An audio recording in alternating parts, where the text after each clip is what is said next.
Da più di 20 anni Pino De Maio è uno dei grandi protagonisti della riscoperta colta della canzone napoletana, un'attività che è andata di pari passo con l'impegno sociale.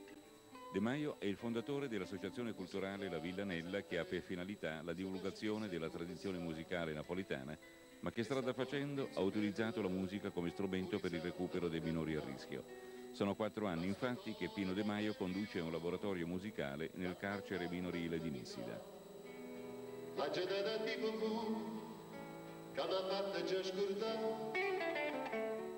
Le immagini che vediamo si riferiscono al concerto natalizio tenuto da Pino De Maio nella sala capitolare di San Lorenzo Maggiore a Napoli, intitolato A Novena, e organizzato in collaborazione con l'assessorato comunale ai tempi della città.